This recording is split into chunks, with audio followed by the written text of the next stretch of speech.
Hello everyone. I hope everyone is having a wonderful day. Before starting the video, please go ahead and hit the subscribe button and give this video a thumbs up. Thank you. Gold Rush Season 14 may be over, but fans are still talking about the final weigh-in and who made their goals. What were the final Season 14 gold totals for Paca, Tony Beats, and Rick Ness, as well as Brian McCaughan? Here is the final gold totals of this Discovery Series. When Gold Rush Season 14 started, Paca had a lofty goal of 5,000 ounces of gold. How did that pan out? Paca wound up with 7,381.1 ounces, worth an eye-watering $14.76 million. That is nearly 150% of his goal. Perhaps the biggest story of this season was that Paca splashed out $15 million for new 7,500 acres of new ground, instead of leasing from a landowner and shelling out 20%. Although this claim is allegedly virgin ground, the gold miner's new property already had a cornucopia of equipment, including dredges and wash plants. Also, others had claimed to have mined this land. But Paca went for it, and it turned out to be a good gamble. Most of Gold Rush Season 14 consisted of many struggles for Tony Beats. The king of the Klondike originally planned to create a super pit. This was a combination of last year's cuts that were going to be expanded. His goal was 6,000 ounces of gold.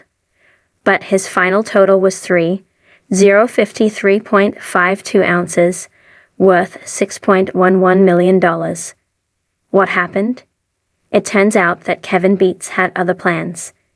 He decided to take the summer off, letting his folks know in a video call. It appears that gardening and hanging out with his girlfriend were going to be more fulfilling instead of digging up millions of dollars of gold. Although Kevin returned once before finally returning to finish off the season, it seemed that what he wanted was his father's approval. Although it was Paca who got Tony Beats' praise, it seems that Kevin and his dad set up for Season 15. Sounds like Kevin Beats will be running his own claim.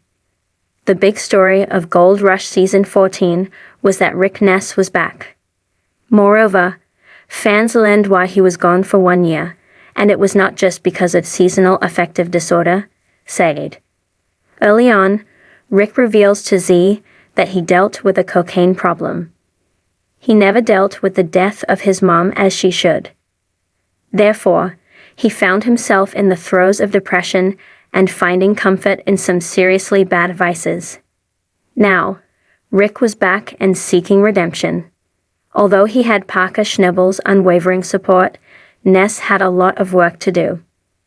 That started with a goal of 1,000 ounces of gold, and a brand new team rally to help him achieve that.